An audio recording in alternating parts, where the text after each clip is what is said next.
Hi, third grade. I have reading workbook page 173 in front of me. And as you can see, I have already done the work. Since it was spelling and it was a pretty easy spelling sort, I figured we would just use this more as a quick check. So I'm taking your spelling words, the basic words, words that name seasons. I came up with summer and winter. Months of the year, October and November, making sure we capitalize those. Words that name objects you can pick up, definitely an apple, a ladder. Now, a whistle, if it is a thing, there are whistles that you can pick up, right? But a whistle can also be an action, something you do. So I actually wasn't sure at first where to put it. I listed it here, but it could also be something you don't lift because it's something that you do. Other words, river, little, later, giggle, center, double, purple, uncle. Now maybe you could pick up your uncle, but so that's debatable, right?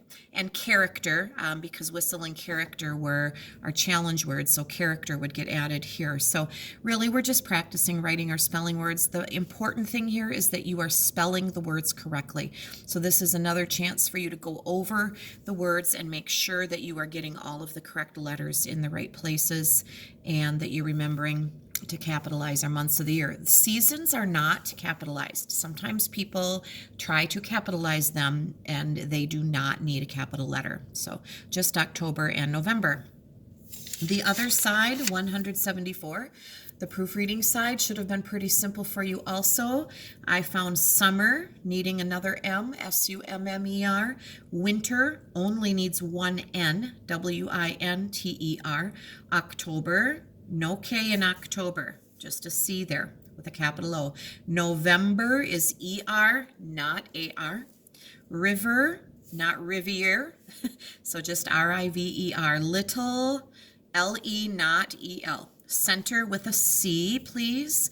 Double does not look like bubble. It is D-O-U-B-L-E. Purple, P-U-R-P-L-E. I guess I forgot to circle that one. And then later, L-A-T-E-R. So just check those spellings. If you need to look back at this, go ahead, but you should have, of course, been able to find all of those on your own pretty easily at this point in the year. So I want to go right into 175, working with possessive pronouns this week, your grammar skills. So a noun that shows ownership is called a possessive noun. I'm on page 175, by the way, if I didn't say that out loud a minute ago. So a noun that shows ownership is called a possessive noun. Some pronouns can take the place of possessive nouns. A pronoun that takes the place of a possessive noun and shows ownership is called a possessive pronoun. Now, pronouns, when we learned those are words like we, she, he, it, they.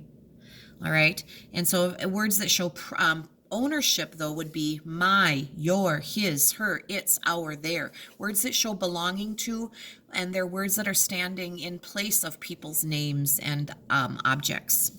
So, for example, Carla's uniform was dirty. That sentence is just fine the way it is, but if you were telling a story about Carla and you didn't want to keep saying her name, once we know we're talking about Carla, we could say her uniform was dirty. And that would be a fine replacement for Carla. So that possessive pronoun would replace Carla. Carla's a girl. Her uniform was dirty. Carla waited at the goal for Manny's pass.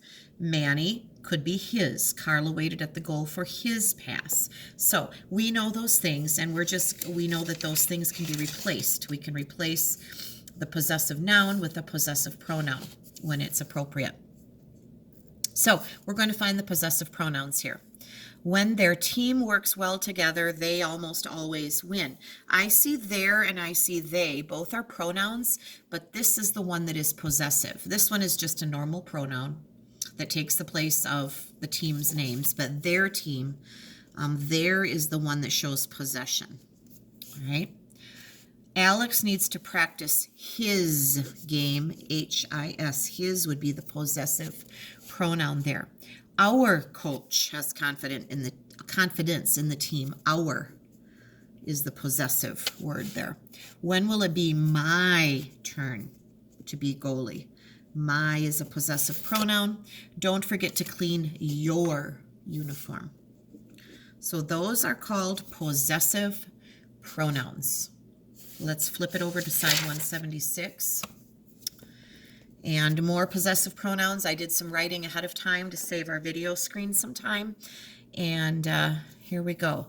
Some possessive pronouns such as mine, yours, his, hers, ours, and theirs can stand alone in a sentence without a noun. For example, our team can run faster than yours. Instead of, you don't even have to say, our team can run faster than your team. You could just say yours, put an S on it. So, my uniform is cleaner than yours. Yours is the possessive pronoun that stands alone. Our team is much better than theirs. Instead of saying their team, just theirs. It stands by itself. Oops, with an S on the end.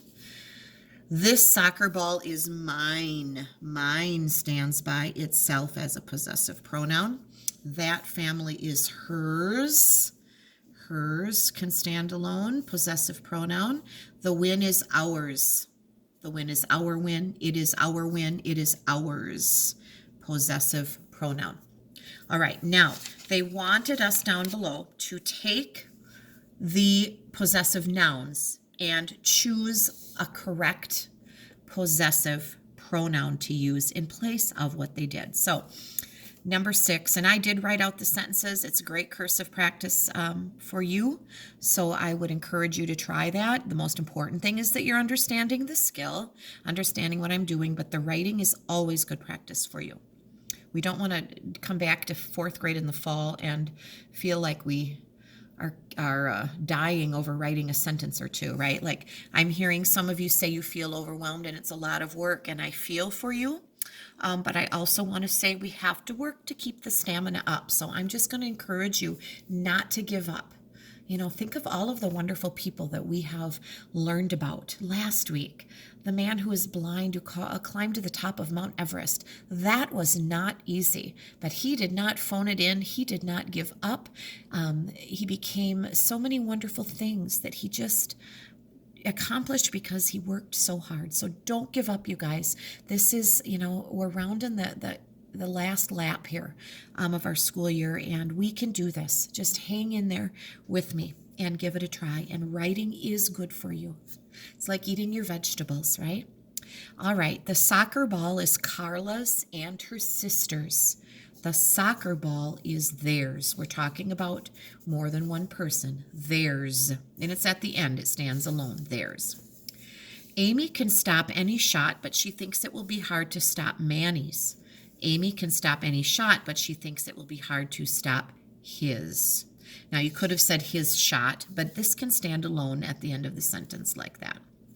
Everyone's uniforms are dirty, but the one that belongs to you is the dirtiest. So I did, everyone's uniforms are dirty, but yours. Oops, I forgot my comma in my compound sentence. Everyone's uniforms are dirty, but yours is the dirtiest. The uniform left behind was Manny's. The uniform left behind was his. No one's family cheers louder than my family. No one's family cheers louder than mine. So I hope those are making sense. Stop this, go back and rewind or whatever you need to do, pause it, and just check all of those things out. Thanks.